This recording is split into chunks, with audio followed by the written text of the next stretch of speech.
music now on Big Blend Radio, as you can hear. But Glynn is the owner of Norfolk Tours in England. He is on our Big Blend Radio Garden Gossip Show today because we're going to gossip, just like Coronation Street in England.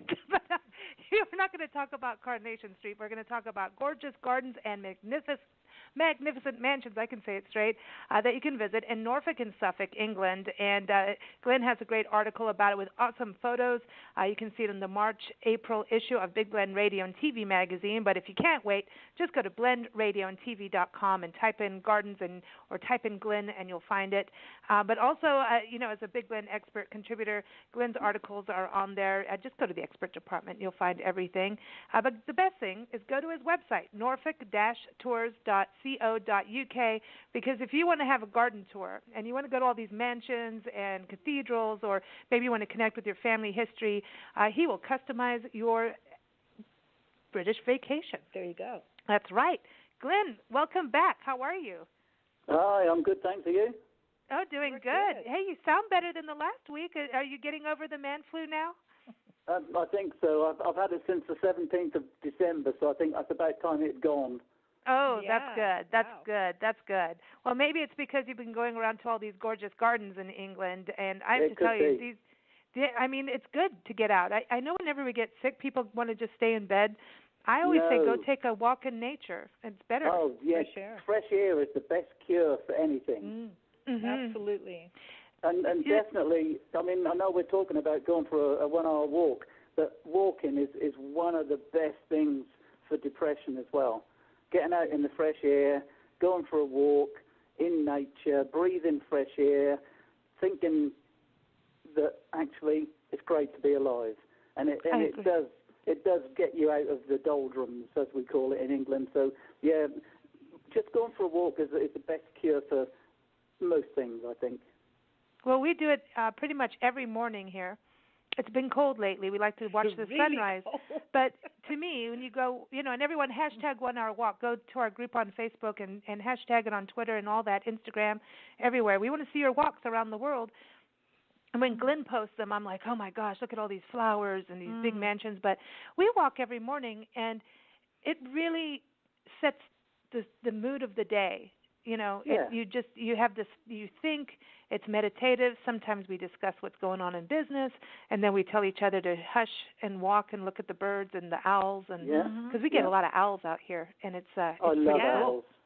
We walk with them. They hop around the houses here, from one rooftop to the other in the trees, and in the mornings, I think they're calling their mates. It's pretty cool to just. Fantastic. They're looking for nesting sites right now. Mm-hmm. Right. So we're like, come on first here. thing in the morning is a great time to see owls in England anyway, and to see those beautiful barn owls just swooping across the fields. That really is one of the most beautiful sights in the countryside. I agree. And when you go, okay, I want to go to these big mansions because I was looking at these photos, and you focused on two, one in Oxburg and one in Holkham, and it's Oxborough. Oxborough. Oh my gosh! Do you Oxford. mean that I've messed up from my English time in England? Like, you have. Oh my gosh! No, Mr. Whippy for me. No. And everybody, if you don't know what that is, I have to watch myself. Google it. It's ice cream with a chocolate flake in it. So just don't get any weird ideas. Yeah. And is Holkham correct? Holkham. Holkham's fine. Yeah. Okay, Oxborough, but it doesn't have a Borough. It's no. C. Okay, so you got your own English language. I get it. That's all good. But, looking at these, these are like, were they castles? They're giant. I want one. I know. No, that's too much cleaning. Oxborough itself is basically a moated manor house. So it's on its own little island, and you have to go across a bridge to get into the house. Cool. And it's just I was then going to say it's just a two-dimension, but that's all it is. Basically, it was sort of started in the 1480s, and it's been lived in ever since by roughly the same family. So it's a family home, but now it's open to the public because it was given to the National Trust, but the family were allowed to stay living in it. But Oxford is such a beautiful site because it's got that beautiful gatehouse just over the bridge, and it is so striking. It's exactly what you would expect a moat and a big house to look like. It's really lovely, and there's lots of lovely big fish in the moat as well. Oh, cool. Do they have one of those big drawbridges? No, the bridge itself is a solid brick bridge. Drawbridges were mainly for castles. Normally, by the time they were building those sort of manor houses, the drawbridge itself was defunct. They didn't really need the drawbridge anymore for security-wise. But the bridge and the moat were more of a status symbol. You know, look how posh I am. I've got a moat. See, I always thought a moat was the castle thing, and you know, so if you, I never realized. I always thought you always had a drawbridge, you know, because I would like a drawbridge, you know, because I'd like to. Oh, right, okay. So far. You put that on the list. Yeah, that's it, you know. But in your article about Oxburgh, you talk about that they were using brick, and this is something unusual for this manor house. Yeah, I mean, by the time that was being built, you know, you're talking the 1400s. Well, each brick would have to be made by hand. So you can see that to build with bricks would be very, very expensive. And not only would it be expensive, but by building a big house from brick, you're making a massive statement to everybody else. You know, you're not just sort of, you know, making a lovely house with a lovely garden, but you're saying, I can also build it with bricks, which you have to make. You know, most houses in Norfolk and Suffolk were either made with flint, which is the stone that we find in the fields, or with wood. So if you're making a house out of something that is handmade and had to be laid as well by somebody who was a specialist, you know, you're making one heck of a statement. And that's what it's all about, really. It's like saying I'm richer than you are. So exactly. Hyacinth Bouquet would want brick. Oh, absolutely. Oh, she would in them days. But funnily enough, it's really strange because, you know, in olden days, to have a house with brick was really expensive. So that was what the really posh people did. And if you had a cottage made with either timber and a thatched roof or with flint and a thatched roof, you were really poor. Nowadays, it's exactly opposite. Poor people live in brick houses, and the really rich houses, or the really rich people and the really expensive houses are the timber-framed ones or the flint ones with the thatched roofs. So things have gone completely upside down because, obviously, the flint and the timber-framed buildings are very specialist. So they're the ones that cost the money. You know, bricklayers. I'm not saying bricklayers are no good, but bricklayers are now 10 a penny. But people who can build with flint and with timber and with thatch, they're the ones who are specialists. So everything was turned upside down. You know, where the poor people lived in flint cottages, now it's the rich people who live in flint cottages. It's quite strange. I love it. I love watching history like this, you know, of just how things change and rotate around, and you know, it's fascinating to me. And I was just thinking, you know, this how it does change because this house itself, this manor, excuse me, what's that TV show, The Lord in the Manor? The manor with that lady. To the Manor Be Born. To the Manor Born, Penelope Keith. That's it. We used to watch that all the time when it was on. Yeah, good one. Yeah, I like that. You know, I love that because she was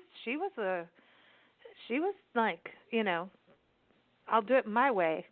Yeah. You know. She's another Hyacinth. Yeah, but a different. I don't think her and Hyacinth would get along. I don't think so. No, that wouldn't have worked. But we still love Hyacinth. But now what was interesting to me too is like at this point, and this is what I think is so cool about going into really historic buildings. I mean, even if it's a little muddy hut, or seeing ruins. Yes. I know we've talked about that.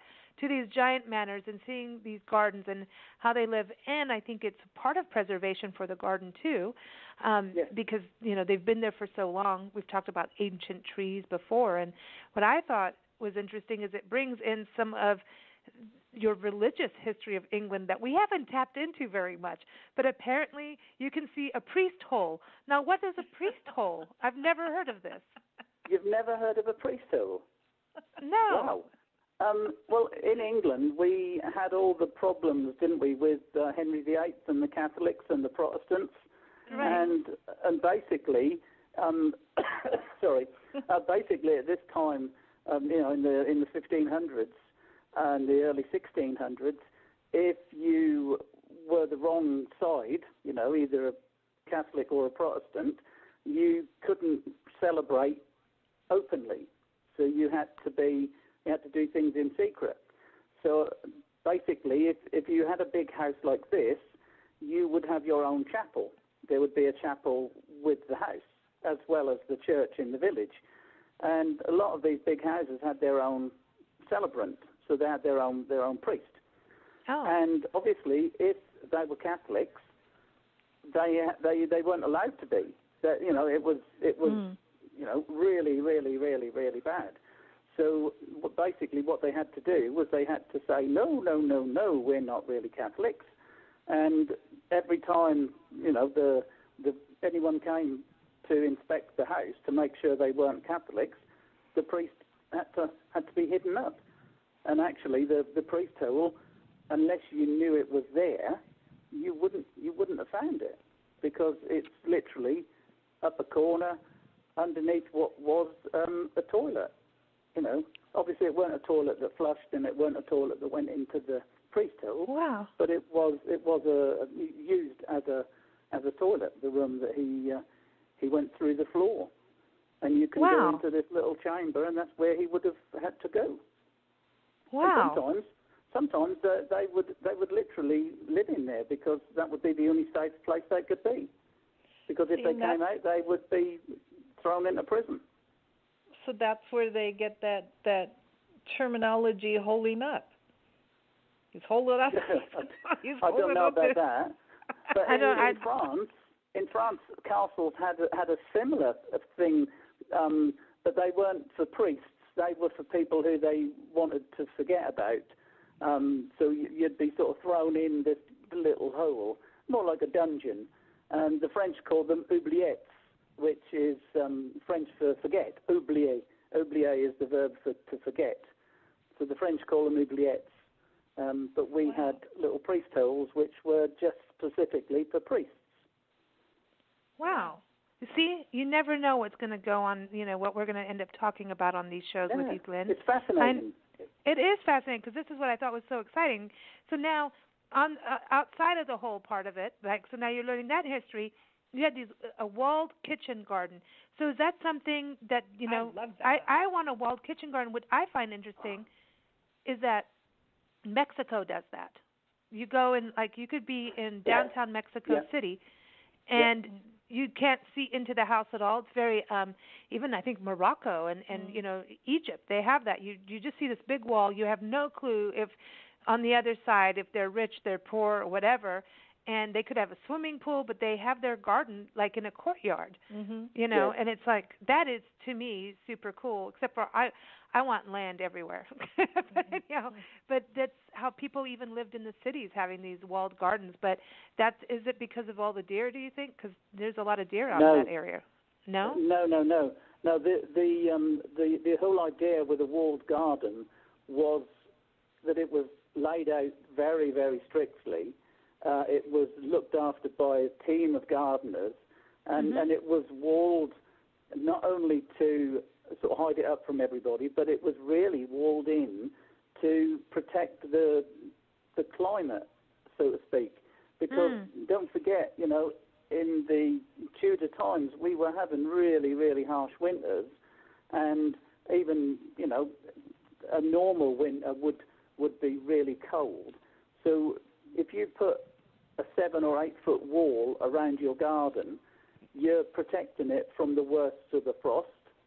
You can also protect things by putting them in a greenhouse later on. Obviously, they put things under glass. But you could even, in sort of Victorian times, they had heated greenhouses. So, you could grow really exotic fruits in these heated greenhouses. But in Tudor times, they had walled gardens to protect them from the weather and protect them from the peasants as well, probably.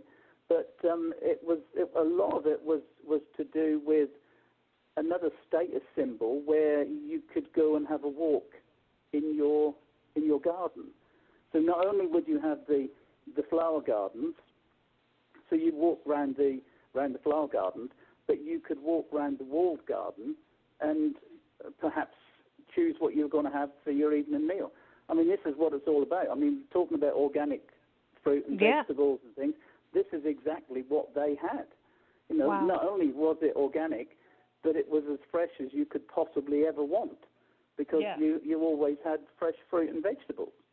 And not only that, in a lot of these walled gardens, you'll also find a dovecot, for pigeons and for doves, because I know you're a vegetarian, but they used to eat pigeon, and they used to eat pigeon eggs as well. So there you had your own pigeons, and that was normally pigeon poo is good for the plants. It is. Well, exactly. Guano. I mean, going off subject, but guano was one of the biggest imports into England in the 19th century, I believe. Really? It was. Yeah, and that is basically, bird muck that they used to get off these islands. These islands that are absolutely covered in whatever sort of birds they have. They used to sell the guano to England by the shipload. Wow. So, wow. I mean, these things, it is never ending what you can discover by just learning about history. Imagine being the captain. I want to be the captain of the ship. Ahoy, mateys! I'm bringing in the guano. Have you ever been in a church tower that's full of pigeon muck, because it takes your breath away? Yeah. The smell of pigeon muck in an enclosed area, it nearly kills you. Yeah, it's bad. But I was reading the other day on this list of the most intelligent mammals. I just was looking at it to see if we've fallen a few notches, which I believe we have. But just turn on the TV. It appears that way. But the pigeon is actually one of the 10 most intelligent animals. How about that? Oh, right. Who would have thought? Nothing against pigeons. I just wouldn't put them on the list. Hey. But somehow, apparently, they really do know what they do when they're doing when they poop on a statue. Yeah. Well, I know. Sometimes I want to direct them. I don't think they need direction. I know. I do want to bring this up since we're so good at going off topic. Yes. But while we were, our guest before you, Mark Highland, was talking about, seeds and saving seeds and heirloom seeds and how he was talking about going in his garden and, like, each year it'll be different if because plants will cross-pollinate and they'll do all this stuff. And in my mind, I'm going, Glynn's coming on next. This sounds just like family history, like how it changes through it. Like there is a lot of cross-pollination. Well, it was just like how you get something different the next time. And I'm like, this is just like family history. And we just keep wanting to go backwards to look, what has happened in the past. But it is that, it's that history of plants. I was really interested in what he was saying because, my son-in-law, Bob, his dad, he actually keeps lots and lots of different types of plants. He's a real botanist, Chris. And he actually keeps all these old breeds of wheat and rye and barley and oats. Oh, cool. And what he does is every so often he will grow some seeds that he has and preserve these different old breeds of cereal. Nice. And he does that. He's got hundreds of them. All these different old breeds that now no longer exist. No, it is so important. Because a lot of people are, not doing well because of the way we're harvesting the grains is not good for us. But also, our systems used to, you talk about fiber, that was fiber. Like, when you ate a grain back then to what we have now, now it's like, here's your paste of nothing compared to the nutrients. And, if you look now here in America, everybody slaughters all the turkeys over Thanksgiving, or eats them, excuse me. But it's all the same kind of turkey. There's very few heritage turkeys left. So we have, I think, even with chickens, very few breeds of what used to be. And so we've mass-produced, like, here's your chicken, it's all the same. That's why everything tastes like chicken. I'm afraid so. But anyway, let's go back to mansions, because this is cool. So, and I want to say, when we lived in England, one of the coolest things, growing up in Kenya, everybody had like pawpaw trees and mangoes and avocados in Kenya too, South Africa as well. Everybody had those. It was just part of living, and having gardens was a normal thing. And getting to England, it was like a whole different thing for me as a kid. But I remember always having berries, blackberries, crab apples, and pear trees in the back. Wherever we lived, there was like chestnuts. Yeah, chestnuts, and I didn't know what chestnuts were. I remember not understanding, but I remember used to taking them. We used to make knockers out of them, like you'd have them. That conkers. Conkers. Okay, you know what I'm talking about. Yeah, okay. A conker and a chestnut are different things. Well, there you go. But you know what I'm talking about. You'd make like little rattle things. Yeah, that's right. You'd play games. Oh my gosh! All right. Thank you, Glynn. You see, you are going to talk about plants, and see, you're doing quite well. But okay, so let's go to Holkham. So where is Holkham? Is in Suffolk or Norfolk?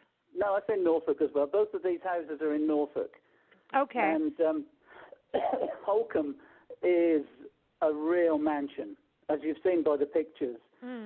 It is absolutely massive.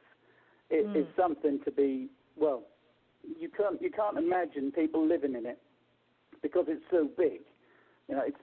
The gardens, the actual grounds, the park that the house sits in is acres and acres and acres and acres of just open woodland.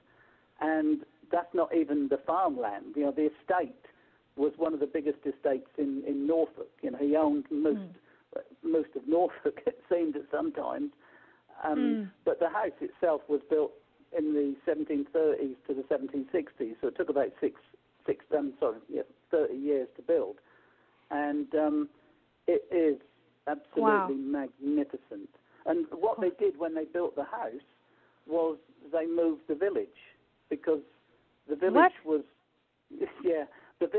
actually sort of in the park, and they didn't want the village to be anywhere near the house.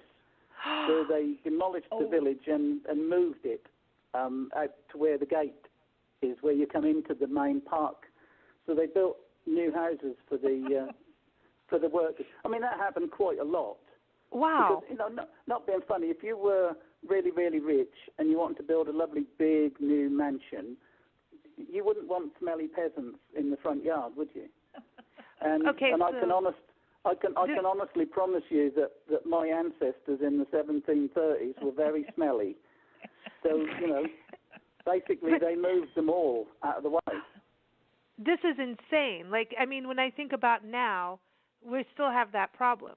We still have that happening. Like a big fancy developer will come in. I remember in one coastal town we lived in, that's it. Everybody, we're putting timeshare, we're putting la-di-da fancy houses up, and now you can't go to the beach anymore, what used to be a public place. And the town said, oh, no, you won't.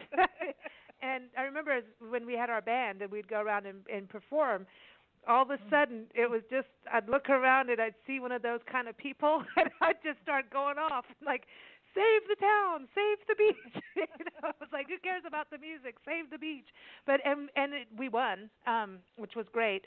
But we see that happening all over the world, and people going into other people's countries, the rich people going into other people's countries and taking it over. Yeah. And so at the end of the day, you could protest, but if you lived in Holkham, in 1730, and the Lord of the Manor came along and said, we're going to knock your house down, you have got no choice but to say yes, sir, because he owned the house. He was the man you worked for, and you didn't have any choice. So it's basically they said jump, and you said how high. It was as simple as that. But at the end of the day, this is still happening today, and it's exactly the same thing on a different scale. But what we did to the Indians, and what we did to the Eskimos, and what we did to the Aborigines, it's all the same thing. Would you say we want to build our big places and our big cities on your land, but actually we don't want you there, so we'll put you over here. It's the same thing. It is exactly what, and in a sense, it still happens.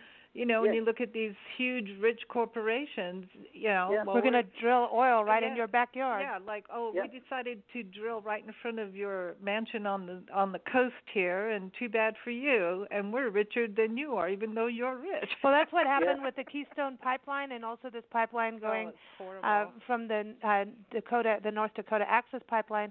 The whole thing was this pipeline going through farms, and you're talking about farmers who feed America.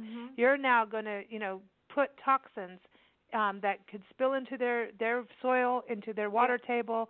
I mean, and that's not even touching on the whole thing of what's going on with the Native American side of it with their reservation. And hey, it doesn't matter; it's underwater. Well, water is still part of land. There's a bottom of the ocean. I can't think how stupid it is to run oil pipelines under the ocean and think nothing will ever happen. It doesn't work that way. But I want to go back to the peasants part, because would you say at that point, here's the Lord of the Manor, and here's the peasants, and they're going to say, okay, we're going to move you here because we'd like a better view. Thank you very much. And you stink, and we can smell you all the way up the hill. Were they basically sharecroppers?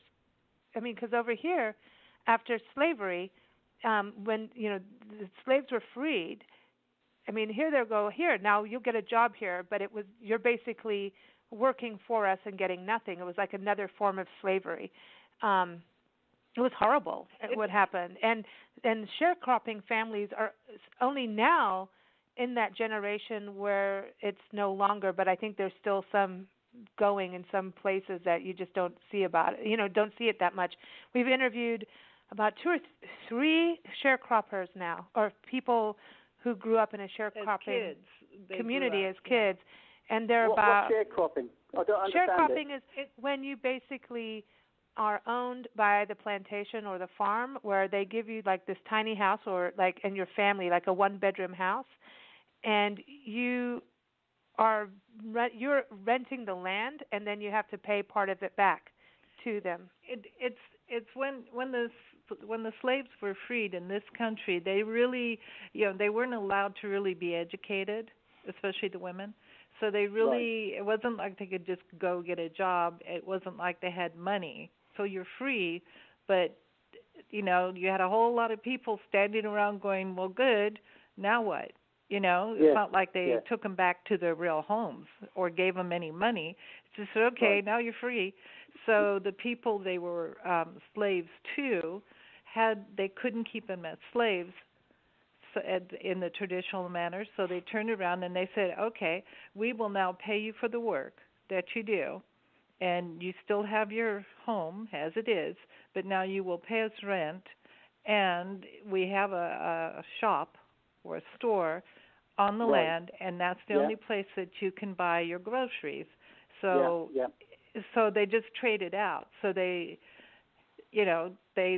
got money for their work, so they weren't slaves, but they had to give it all back to keep their house and feed their family. That's sharecropping. So they worked the land, and they shared in the money that the crops would bring in. So if they brought money in, then they might get a little bit back, and if they didn't, now they owed the boss.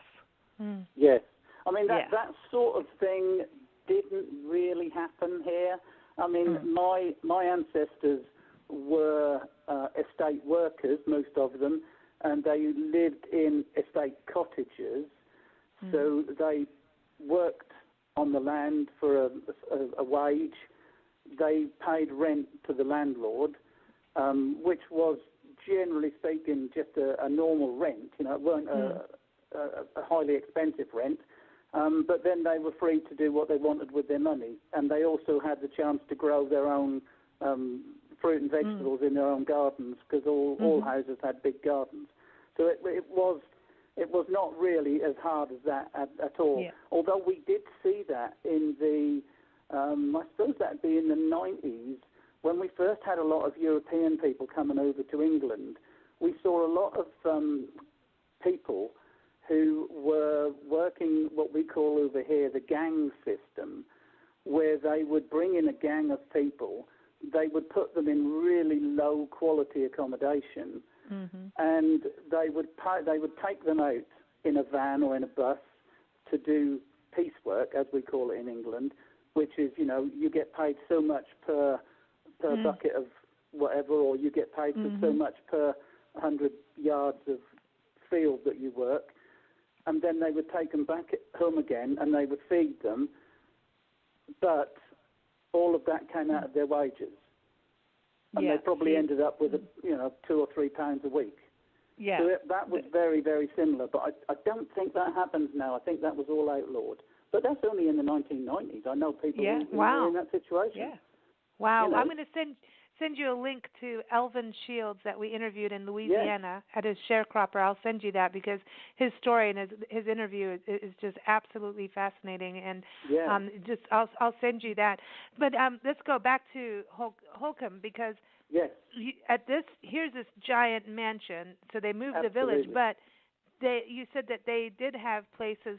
There were like working buildings that you could see too, so you could see where the workers stayed. Yes. Yeah, I mean, the actual estate itself was really state-of-the-art. It was being built in the 1730s, and it was being, it was being built by one of the richest men in the country. So he had everything that you would have in 1740, for instance, that was invented. You know, so everything was really top-notch.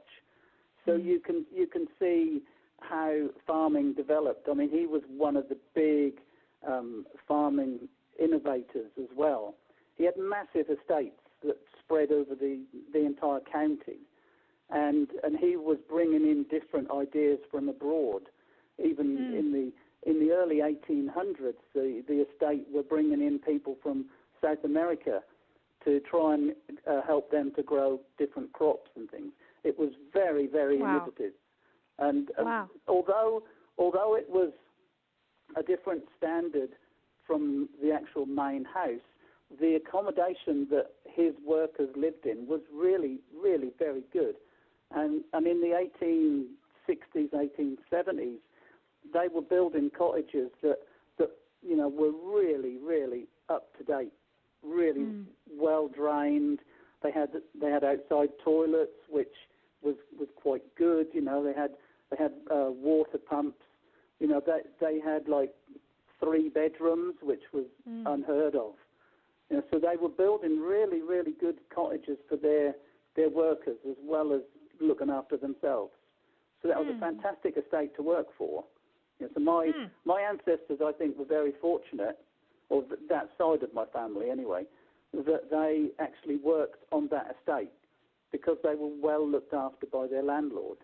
Wow. You know, that's unusual, you know, because, you know, you're talking in the Victorian period. I know that, like I say, the house was built in the 1730s, but the estate was in the same family right up. Well, it's still in the same family, but you know, in the 1800s, when a lot of my ancestors would have been living in one room, in a little one-room thatched cottage, you know, they were building houses with 2 and 3 bedrooms, you know, 2-story houses with 2 or 3 bedrooms and an outside toilet, you know, as opposed to just a hole in the yard. You know, so they looked after their workers. And that's definitely something that I always say to people in business, that, you know, if you look after your workers will look after you. That's right. And, that's right. You know, that you know, what goes about comes about. Don't they say what goes around comes around? You know, if you look after other people, if you look after them, they look after you. and right. and that estate has done really, really well. I think I can't fault them, although they lived in these mansions. These rich people. Some of them actually cared about their workforce, and hats off to them. Well, that's good.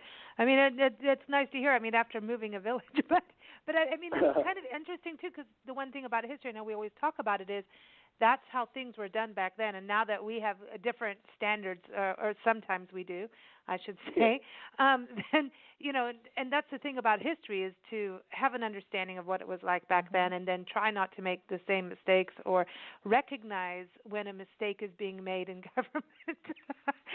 But also, here we go. So it's really important not to judge people on today. Yeah. Because this was, like I say, 1730. Although he moved the village, and that sounds an awful thing to do, but the people who he moved the village for, the peasants, actually ended up living in some really nice houses for 1730. So although we might think to ourselves that was a despicable thing to do, actually, I would think the people who he moved were pretty glad to get out of these little drafty mud huts and end up in nice brick-built cottages. So I can't judge him from today's standards, because actually he might have done everybody a favour. Yeah, he might have moved them so they could be in something nicer. Yeah, you never know. You never know. And the one thing too I wanted to touch on, that I know they had a fabulous walled garden you talk about too. Yes. But one of the unique things is that they had an ice house, like a whole building for it. That's cool. Yeah, I mean the ice house itself is a beautiful little brick and thatched cottage-like structure. But actually, when you go in, you go down this little corridor, and then there's this massive hole in the ground at the other end, and it's not a swimming pool. But basically, what they did in the winter time is they didn't do it. The workforce did. They would take the ice off the pond and put it in the ice house, and that would be down in this great big sump, so to speak, right in the ground. And obviously, the ice, if you salt ice, it goes down in temperature, doesn't it? And I think that's what they did. I think they salted the ice so that it would freeze at a lower temperature, and it would then keep all during the summer. So they could make such things as ice cream, because they would have ice. You wouldn't obviously put that ice in your drinks, but it would be used to keep things cold and chilled. So yeah, I mean, an ice house is not something that anybody would normally have in the 1730s, unless you owned a mansion. Then you can. That's amazing. Wow. That's really clever. That is, and they had deer, and they still have deer, right? You say when you go there, you park. Yeah. It's like you have to park in the village and then walk in, but then you get to see the whole view of the whole, the big manor that it is. So that you have to have that perspective. But there's deer everywhere. You said. There's lots of deer, because obviously a lot of these big houses, especially in medieval times, a lot of these big landowners had deer parks, because they used to go hunting. But then, obviously, the later times, they didn't necessarily go hunting for the deer, but rich people do like venison, and I quite like venison myself, actually. I know you don't, but I do. So, venison was something that was regularly eaten, so you had your own herd of deer. And actually, this particular house at Holkham has also got one of the best positioned cricket fields in the country, because it's actually just in front of it's at the back of the house, actually, and overlooking the lake. So on a Sunday, sometimes you will go there and they're playing cricket. And to play cricket beside a lake and beside a stately house, you can't get much better than that, can you? No, it's very la-di-da. I know. When you go to these houses, I mean, because when you watch, I remember going like as a kid to some of the like castles and really big mansions, and going like, wow, this is after coming out of Africa, like this was really palatial. Trust me on that. I mean, but just when you were walking around, I know watching some friends of mine, who live in England now. Melissa, she just went to this, and I think it's going to be a similar place. I have to look back, but I mean, the paintings, the architecture, the marble floors, the gold. I mean, this is just really luxurious and rich. Yeah. I mean, really, really, and it's. But is this the kind of thing? Because you even see it on Hyacinth Bouquet on her show, where they go off and have tea at the manor, kind of thing.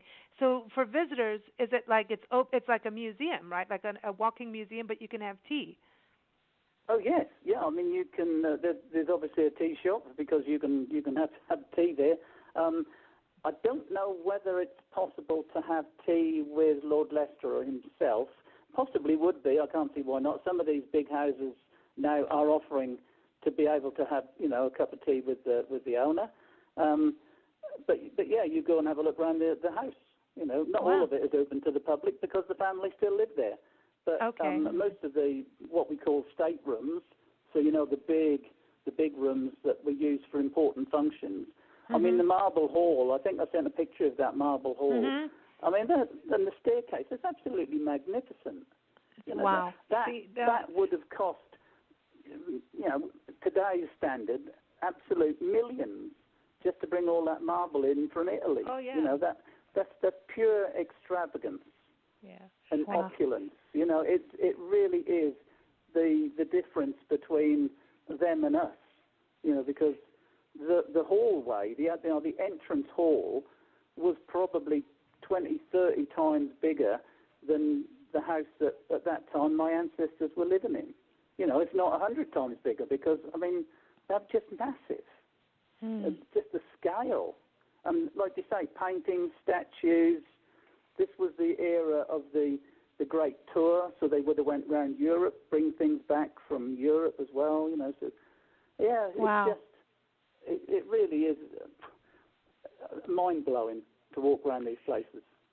See, I can just hear Hyacinth going, "Oh, Richard, isn't it marvelous?" Yes, and she's, "Oh, Richard, I want to go look for the country house," and then she drives up to Holkham, and he's like, "No, Hyacinth, no, we're not moving to Holkham." Is that on the telly in America? Yes, you do get it. I don't know if it's on now, but yeah, we get to watch that. We get BBC, and then we get it. We seem to watch it more through our public broadcasting here. NPR, not NPR, that's radio. PBS stations have it. And then you get old movies from England, and Doctor Who comes on there sometimes, too. Right. And Downton Abbey, obviously. Yeah, that's a big deal here. And so, I mean, we watch BBC, the British news, the world news through BBC here. It makes more sense. It makes more sense. I'm just saying. Just saying. But Glynn, it's time to ask you now if you could take a 1 hour walk with anyone, alive or passed on, who would it be, and what garden are you walking through? Well, funnily enough, when I was just thinking at the end of the last interview, something came to my mind, and it's not going to be to everybody's cup of tea, whatever you want to call it. But I would like to have a walk in the Garden of Eden with Adam and just apologise to him. I love it. That is a new one. That is a new one, Glynn. That is the most original one I've ever heard, ever. Well, that beats our happy hour one too. That's really funny. That's a good one, Glynn. That's good. Well, would you like some figs or apples? No, thanks. None of that. Well, now I do have a song for you, Glynn. Oh, do you? Well, because you think of England, you think of lavender, you think of roses, Right. Yes. And so this is an old song from the '60s called "Sally Go Round the Roses." Garden, yeah. No, we don't have that one.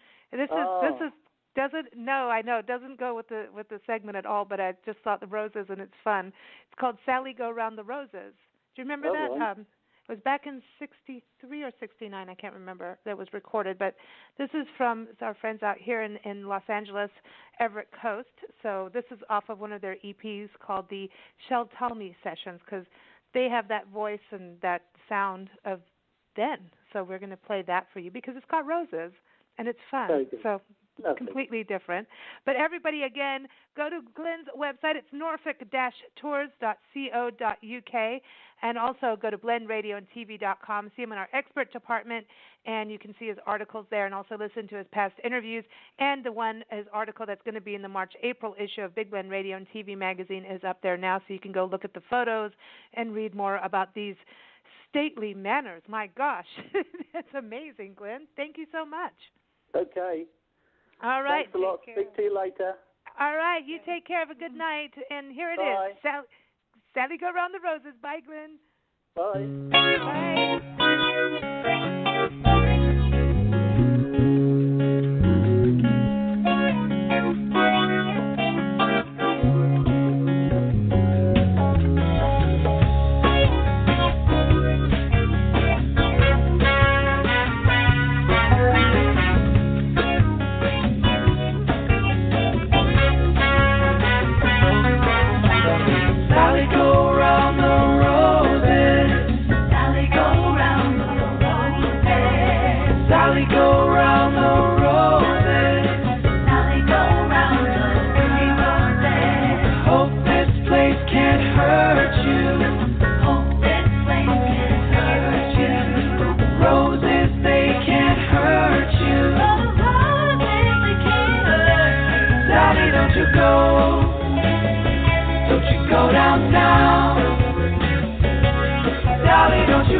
Sally, go round the